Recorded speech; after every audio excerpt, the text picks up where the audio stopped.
Welcome back to another video. Today we're doing a review on the fencer we got recently. It's a brand new fencer. Yes, it is. I believe it's brand new anyway. I don't know if it's brand new to the market, but... It's 6 months old now. 6 months old, our fencer Ours is anyway. that we got. And yeah, we thought we should share with you guys what we think of it by now. And we were earlier this spring, we were at St. Cloud Farm Show, looking at all the cool stuff that came out. As you do.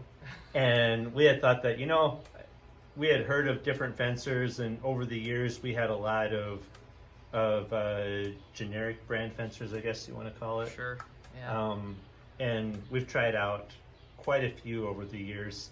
And so we were at Minnesota Pro Fencing, and they said they had on display there a Speedrite fencer. And as we talked to the gentleman there that was selling them, Brandon, I believe was his name, we thought about it for a while, and we called him back and ended up buying one. So our thoughts on it. So we're standing in our feed room here, which is where our fencer is centered for our whole farm fencing system.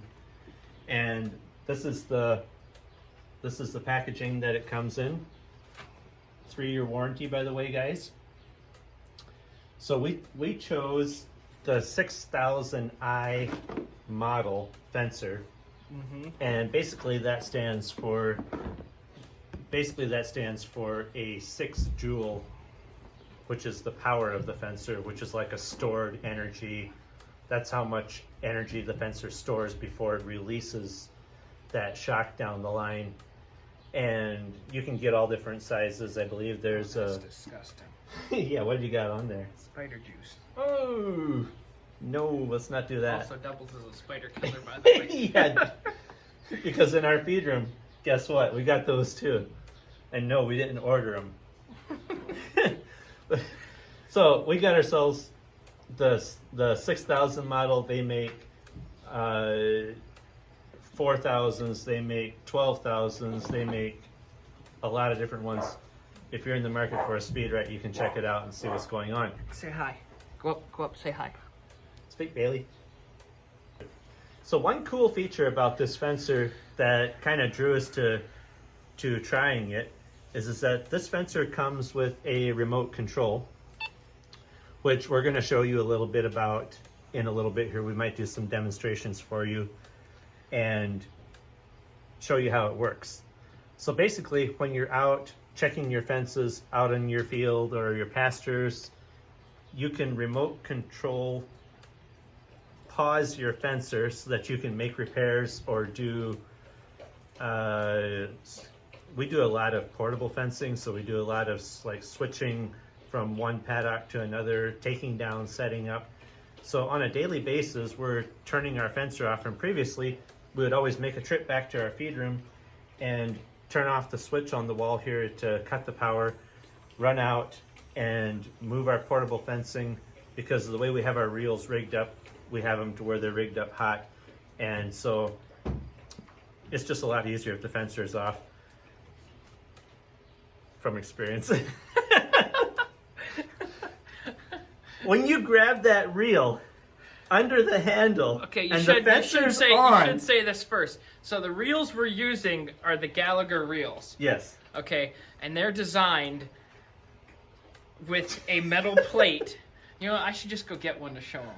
We'll show them in a little bit. We'll show you the reels in a little bit. But they're designed with a metal plate right under the handle, in front of the handle, where they have a latch that you can close so that there's like a hook like this, and then the latch will close over it like this, so that it can stay hooked on a fence or a post or whatever you have it hooked on. But underneath there is a little metal strip, and if you touch that, that's also electric. So it will zap you if you hit that with your finger. And by the way, Gallagher, you guys insulated the entire handle, and so you can grab it when the fence is on, except for under the handle where you could put your finger, metal.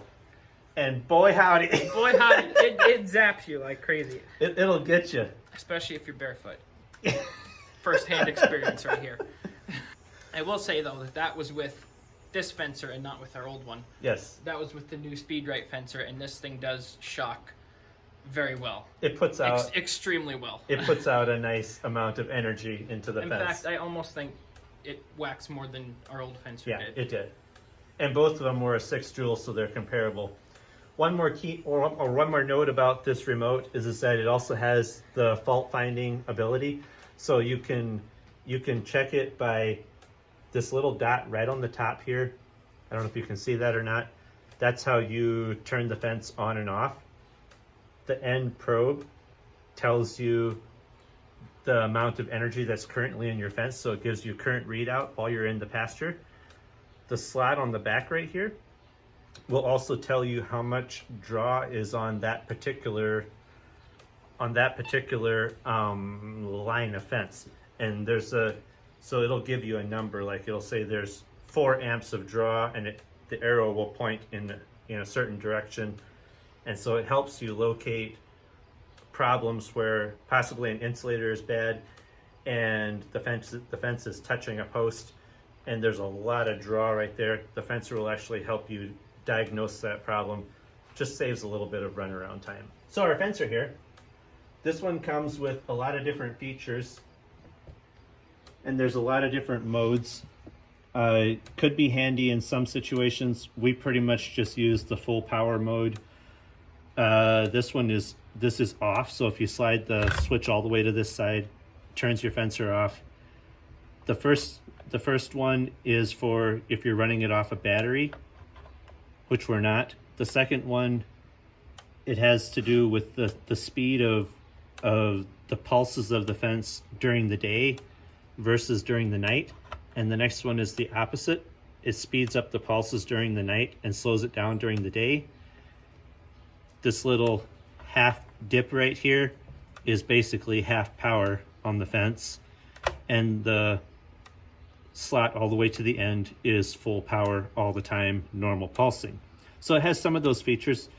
This one comes with a earth monitoring system, which tells you how much current is in your ground, because a fence obviously uses a grounding system to send the shock to whatever it's trying to keep in. So this one has an earth monitoring system. You're not supposed to have too much interference with other energy in the ground, and that is displayed right here. We got 0, 0, so there's no other energy that it's picking up right now. All this time you didn't correct me that I was pointing at the wrong thing. Hey, the green one is the ground. This is your standard ground. This is your earth monitoring system right there we here. Go. That where the E is there stands for earth monitoring. Earth. Okay. I'm not going to touch that. You were talking away, so it yeah, was just... I'm not going to touch that because the yellow one is a half power pole, where if you hook your fence up to it, you can get half power off of this one. The red one here with double lightning is full power, and this is where we have our fence hooked up to right now. It's insulated wire, so I can touch it. And so that's how this fencer is set up. A quick readout on the display shows me currently what the kilovolts that my fence is what the fence is reading. And so I know just by looking at it that if the kilovolts drop, that there's a power shortage in the fence and there's probably a problem. The other thing is that just a quick glance, Speedrite gives you this light bar up on top, and the farther the lights come over in the green, the higher the volts are on your fence. It's kind of a secondary reading for the digital readout, because you can't always see this when it's dark at night, and so you can always see the top lights on top here. If you're only getting red lights, buddy, you better go check your fence. Something's wrong. So let's head out to the pasture and let's go show you how it works. So we'd like to show you a little bit about the remote here. We're out here by our pasture, and first of all, you need to turn it on. It does go off fairly quick. Like if you turn it on and you don't use it, it will shut off by itself in just a little bit. So like I was saying, the prong here on the end shows you what the current readout of the fence. So if I touch the wire right here, 9.7 kilovolts is what the fence is reading. So now if I switch to the slot in the back here, it'll tell me if there's it's a fault finder for the fence.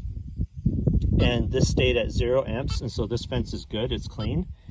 And then on top here, this little prong is where you can actually pause the fencer and turn it off. And you do that by touching the prong and hitting off. And just like that, it paused the fencer back at our feed room. And so now we can go ahead, make repairs, like our reels here. So here's what we were talking about in the feed room. We use a lot of these reels to do our portable fencing stuff. So we're constantly like rolling up the wire, and then we'll move it to a different pasture and unroll again. And what Jeremy was telling you is that, I mean, check this out. They did an amazing job at putting a nice insulated handle on here, except if you're a bad boy and you happen to put your finger right here, because sometimes you grab the reel, guess what? No insulation, direct hook to the top here, and boy, it'll get you if your finger slips around and touches the bottom here. It's gotten me, it's gotten Jeremy, and a few other people too, because this is hot when you have it hooked onto a wire like this. It's shocking. And so it's really nice to be able to turn the fencer off and pause it while you're making repairs. When you're done, pull the remote out, touch the wire, hit on, and you can check it after you turn it on, and we're good to go. So that's been really handy. So Jeremy, what are your thoughts overall on this whole fencing thing so far? I love it. It's nice. There is a but. The one but I have with this remote right here, and it has not to this point done it to Jay. It has done it to me, and it's done it to Katie as well. And our neighbor Joe. And our neighbor Joe, who also uses a remote. We actually have two of these fencers, one at our rented pasture. At a rented pasture. So anyway, the thing is that occasionally it will shock you through the remote. It's not a giant shock. It's not it's not like touching the fence directly, but it will shock you sometimes. It hasn't recently, but I just let Jay do most of the remote work. It is the strangest thing. I have never got shocked by it. I don't know what it is at all. And it's just certain people. I don't know if it's the kinetic energy in your body. That sounds terrible, but it could be situational too. If you're standing in tall grass that's wet, maybe, or barefoot, or something along those lines. Maybe it's that. I don't know. But it has shocked me before when I'm wearing rubber boots and standing on dry ground, and it still does it. It's not a giant shock, like I said, but it's a little tingle. I'll just say that. I would definitely recommend Speedrite. I really like it. I do have a but, because there's been times when I haven't trusted the remote, like especially when fault finding, to see if it is actually doing what it's, or if there's actually a problem with the fence like it says there is. There has been a few times when I've tried to turn the fence off by using the remote, and I was doing everything correctly, and I kept pushing off, and it would pause just slightly and then come right back on and continue shocking. I don't know what the problem was. It also happened turning the fence back on a couple times. But by the way, we use this on a daily basis, and this happens like every month or 2 months maybe, that all at once it won't turn the fence off. And I'm just trying and trying. I'll hit off and it pauses briefly, comes right back on, and I can't get it to turn it off. And then the next time it works perfect, no problems, just works great. So I don't know, I haven't figured it out. Maybe you guys know. Leave it in the comments. Anyway, that's our thoughts on Speedrite. 6 months into it, and so far we like it. It's good. All right, so thanks for watching this video. If you like it, leave a like. If you're looking for a fencer, buy Speedrite or look at other brands. There's tons of them out there. depends what your price range is, depends That's what right. you're doing. It's not for everybody. Anyway, If this looks like it fits your operation, buy it. buy it. It's a good product. See you later. So this is just a random fact that is kind of funny. Sometimes it works, sometimes it doesn't work. But occasionally, if you hold it close, you don't even have to be touching the fence, and it will actually pick up voltage on the remote. And sometimes you can actually shut the fencer off without even touching the wire. You're like an inch away from the wire right there. Probably. You're not even touching it. So it's off now. Like, it's done. Jaden done. That's off.